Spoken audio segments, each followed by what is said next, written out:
I'm Wayne Davies from Spectrum Economics, and today I'd like to talk about externalities.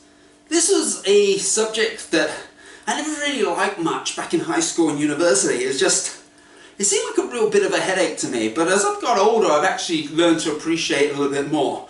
I think this is my first video I made about externalities. You probably have to look through the library, I'm pretty sure it is. I've written a post about it not so long ago, so you know, externalities is a fairly big deal, so it's about time that I kind of got into it and explained a little bit more about it. Okay, so for you guys who don't know what an externality is, I imagine a lot of you do, but some of you don't. Basically, an externality is an effect on somebody who is not involved in the transaction of a particular good or service. Like for example, you know, I go down and I buy something, I pay money to someone. They get the money, I get the good. But there's someone else over the road that is somehow affected by that good that I've just bought. Like for example, I bought a trumpet, I'm tootling away, I'm having a lot of fun, right? The person over the road, maybe he doesn't like my trumpeting. So for him, that's a negative externality. It's fairly simple enough, right? And again, you can look at it on the producer side. So, you know, he sold it to me, I'm playing with my trumpet, but he maybe, when he's making the metal, maybe he made a lot of noise when he's making it, bum, bum, bum, bum, bum. Again, that's causing disturbances to other people as well. So, in short, that is what your externalities are. It's the spillover effects of activities that basically doesn't involve that other person, but somehow they're affected by it. And with any real economics posts and stuff that I do, videos, I got to kind of get into the graph. So you people don't like graphs, yeah, maybe you want to bite the bullet and run off on this one. But I strongly recommend that you hang around though. These graphs can be quite interesting. I think I've thrown some pictures in here somewhere. Had the one just now with the Simpsons in the car. Anyway, so I'm going to go and explain what I mean by externalities. They can be both positive and they can be both negative. They can affect the consumption side, they can affect, well, should I say they can be caused by the consumption side and they can be caused by the production side. So let's take a look at a positive consumption externality. So what happens here? We got something known as the marginal private benefit. That is the benefit to you. That's basically what drives your demand. And we also got what we call the marginal private cost. And again, that is the cost of the people producing it. So this first example, positive consumption externality. So your marginal social cost, oops, sorry, I didn't explain that. So your marginal social cost is the cost of producing it as well as the cost to people outside of that as well. So in this case, we're assuming that marginal social cost and marginal private costs are the same. But in this case here, because you've got positive consumption externality, the marginal social benefit is greater than the marginal private benefit. So, for example, what is a good example of that? Someone with their garden, they have a wonderful, great garden, they're really happy, they really like it. The neighbours also really like it as well, but they weren't really involved in anything really, other than just walking by. Maybe they cheered you on, made you feel good, but other than that, they didn't provide much input into you doing the garden. So, what happens there is that you're probably, people in your neighbourhood are probably not working on their gardens as much as maybe they should do for improving the marginal social benefit of everyone around. So what we get is a situation where it's underproduced. Simply put, people should be doing more gardening, making their gardens more beautiful for their neighbours. Of course, they probably don't care so much about that if they're valuing themselves and their time. Like, I do nothing for my garden, so I'm not giving out any positive externalities by, you know, mucking around my garden, making it beautiful. So what we get, like I say, what you get here is you get an underproduction of your positive consumption externality. Okay, what we also have here is your positive production externality. So what happens here is that your private cost of production is great, wonderful, that's what you're using, that's what you care about because you're producing something, but because you're doing something, it's also causing cost savings to other people around you. Other businesses, for example, may get a cost savings for what you're doing. And that can come in all sorts of forms as well, like for example, what you're doing could involve an upgraded infrastructure. And other people, other services could be using that infrastructure that you use for your product. They're using it as well because it's to their benefit. But you did it for yourself. If you get what I mean? You're the business, you produce that extra infrastructure. For example, if you built a road, for example, to access a particular area, you needed that road or else your business wouldn't work or operate. But that road is also being used by other people as well. So there is this additional benefit from you creating that road. So what happens again? We have a situation where production isn't as much as it should do. Maybe there should be more roads. Maybe that's why people argue government should build the roads and not private companies. Again, another debate, I won't get into that now.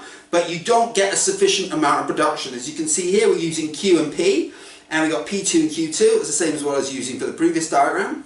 We also got here, which I didn't mention, I've got a D, I didn't mention that before, is what we call the deadweight loss. It sounds pretty bad, but that indicates the loss in what we call consumer or producer surplus by not producing enough of a particular good.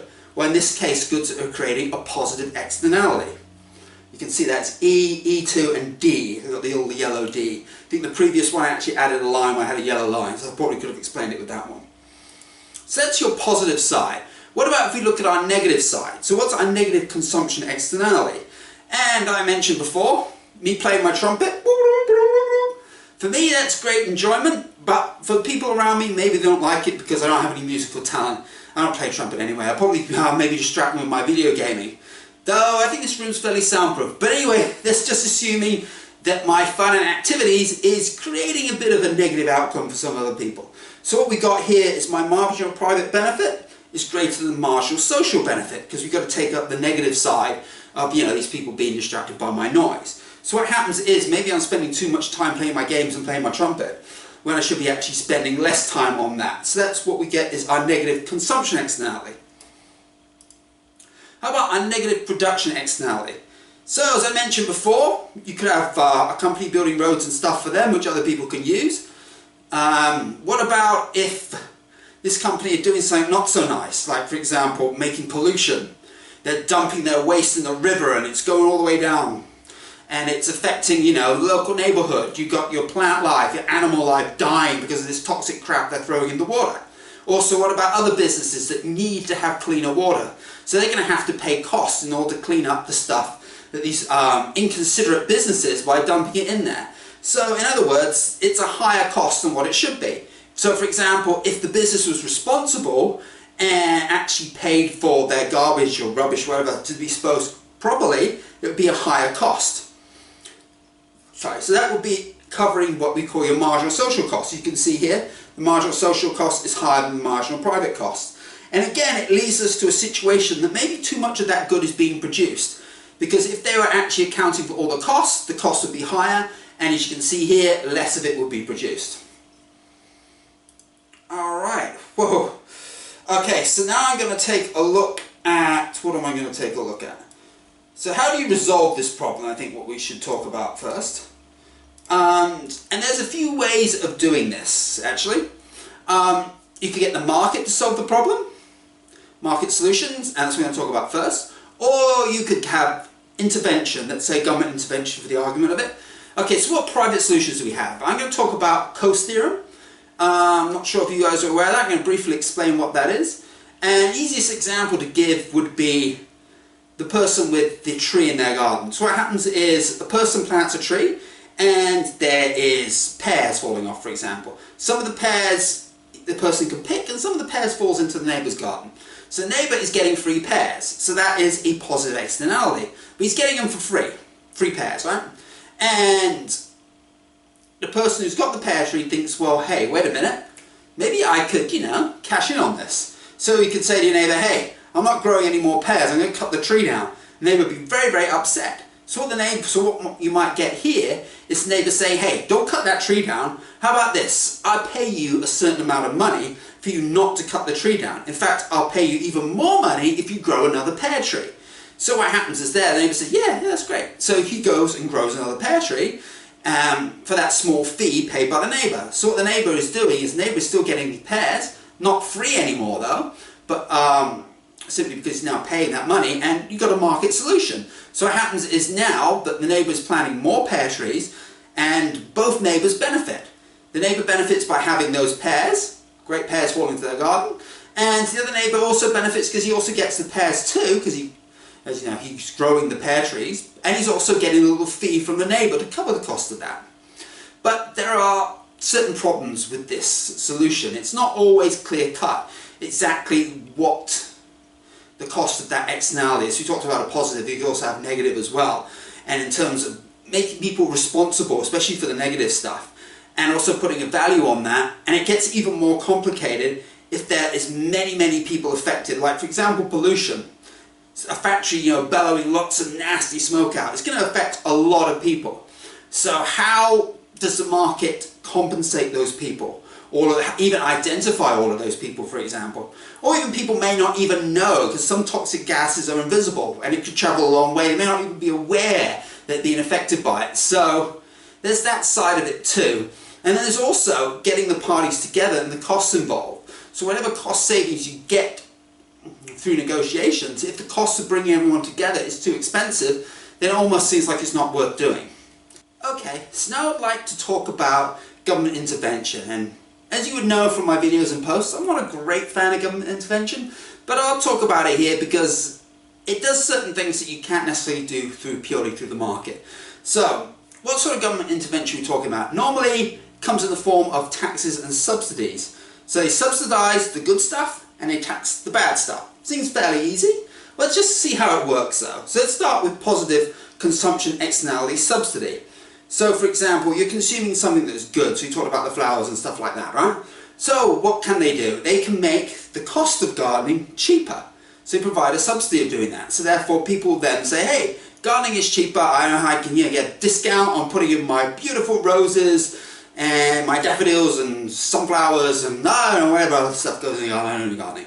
Anyway, so they subsidize it to the point that you bring the cost down, that you get the output is basically to an optimal level. Seems simple enough? How about subsidy in regards to production? This one's a fairly more simple one because you're subsidizing the production side, so that is what's causing the positive externality. So for example, what we talked about, the infrastructure thing, for example, okay? So the government can come in and they can say, hey, you're building that great road for your business stuff, how about we give you a subsidy? So we'll give you a couple of million to help you build your road, which other people can use. Seems like a reasonable thing, and I worked in transport and main roads for a long time, and those sort of arrangements actually happen on occasions. Seems like a fairly reasonable deal. How about the negative stuff? What about negative consumption externality? Not so straightforward, so they apply a tax. So, for example, they can tax me playing my trumpet. It doesn't seem very nice, does it? How they tax it? They tax trumpet prices, I guess. Price of trumpets will go up. So I will be less inclined to buy more trumpets. Sounds funny, doesn't it? I guess the example doesn't fit ideally, but you kind of get the gist of it though. So effectively that reduces the quantity of trumpets available. I think a better one probably is cigarettes. So people are smoking cigarettes and that has a lot of negative externalities to the health system, to secondhand smokers and stuff like that. So they increase the price of cigarettes and in an attempt hoping the price of cigarettes, the higher price of cigarettes will discourage people buying them. I'll talk about that, hold that thought for a minute, I'll come back to that in a minute. Okay, how about negative production externality costs? So what happens is here, your production is causing a lot of pollution, for example. So what do? They tax you for the pollution you cause. So you could buy, for example, using coal, for example, and they tax you for using coal. And at the same time, they could be using a subsidy to encourage you to use, I don't know, windmills or solar and that sort of stuff. So you can have a combination of subsidies and taxes, but basically they tax the stuff that's causing the pollution. They could also throw in a few fines as well. You're dumping stuff in the river, they give you a fine. But anything that is kind of pushing the costs up. So if the costs go up, you produce less of it, in theory anyway. So how does that go wrong? How does that not necessarily work out? A lot of this comes down to what we call elasticity of demand, or even elasticity of supply for that matter, but I'll focus anyway in this video on elasticity of demand. So you get certain things, if it's not particularly elastic, then you hit it with a tax and then the consumption will fall. Because prices will go up, people won't want it anymore, and it seems like a reasonable solution. But unfortunately, a lot of things, negative externalities, well, they tend to be quite inelastic. And this is where I get back to the cigarettes and smoking example. So, for example, people who smoke often are quite addicted to smoking. You say the same with alcohol, but we'll work with cigarettes for now. So what happens is, you want to bring that quantity down, but how do you do that if you have a very, very inelastic demand? You're going to have to put an absolutely enormous tax. You can see here from the diagram, it's going all the way up. and you still may not be able to reach that more desirable quantity. And then it becomes a little bit more ridiculous. In fact, you have these taxes. So what they do is they have been putting taxes on it, and the quantity has not dropped. So it's basically fairly ineffective. They've tried other things, education, they put these nasty little things on the packet, show the person's leg dropping off or their face becoming infected and horrible cancerous stuff and all that, as an attempt to discourage people from smoking cigarettes. But if you have inelastic demand, then you can tax it all you like. It's not going to have a huge impact. So intervention tends to be more effective if it's more elastic. If the product's demands, everything is more inelastic. It's more elastic. And if it's more inelastic, then the taxes, the subsidies and stuff, it's not going to change the quantity. That's generally the focus. Basically, is getting it close to an optimal quantity. If the price is out here and there, this can be fixed through a fixed tax or flat subsidy and so on, etc. So there's other ways around that. But it's very difficult to get around anything that is inelastic. Alright. That more or less brings me to the end here. Show you here a cartoon is a little bit funny. Oscar the Grouch. So basically, that's where your intervention comes in. Someone has a smelly house, you hit him with a fine. That is also another approach I mentioned just now in terms of taxes and in terms of subsidies. Another way of doing that is hitting someone with a fine, or even making something illegal, again, is another form of intervention. As you can see what's happening here. There's a bit of fun.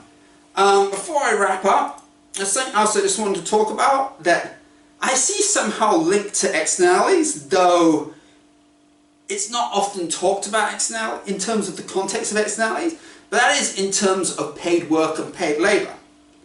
And it seems to be more so these days. A person gets a job because they want to earn an income and do things with that income that they enjoy. But they're doing the job is more for the income than the actual job itself. If you get what I mean? You're going there, you're just earning the money, and you're coming back. And when I worked in government, it was often the case that people almost didn't really care what they did. They go there, as long as they do something within those 8 or 9 hours. It's very, very sad in some ways. They didn't care, as long as they came away with their salaries at the end of the day. So in effect, what they are doing in the work can be in some ways be considered some form of externality. Not in the traditional sense, of course, because they are getting paid for their labour, but they're doing it for like a government agency or whatever that often is employing people not so much for the output itself, but actually employing people almost for the sake of employment. I know this sounds strange, but I worked in the government and I've seen how that happens, where people are basically employed just to increase the level of employment, even though they're not actually putting something. So there is, in some ways, you'd say, an externality of that work. If that employment is producing something useful, even if it's not intended, then there could be something positive out of it. But if it's doing something bad, which is also possible too, considering that it's almost output neutral for certain jobs and certain employment, then it's doing something bad. In my opinion, I think if you're employing someone for the sake of employment, I can't see how that could be a good thing. You should be employing people to deliver a particular output, and that's what you get more with the market economy generally. Whereas with government, it doesn't always work that way. And of course, my favourite is entrepreneurship, people actually going out and earning for themselves. Hence, that's one of the reasons why I left the government, one of the reasons why I set up my own business, and also one of the reasons why I'm making videos like this one on Steam, or for YouTube, and more recently I've been doing stuff on Udemy. But anyway, that's just a little thing I want to add it on back. I probably need to think through it a little bit more, but you know, just a bit of food for thought on that one. Anyway, thank you for watching the video. Hopefully you enjoyed it, you got something out of it in regards to externalities. A little bit of technical stuff, hopefully I'll work through all of that. Remember to go back and have a look at the written post as well. There could be some additional information that I haven't quite elaborated as much in here. There's also some additional things in this video as well that's different from that too. So it's not identical. Anyway, thank you for watching and have a great day. Subsidising the production side of things. So we get a lot of different lines, all of this coming in here. So what do we get now? Wow, I am confused by this. Cut.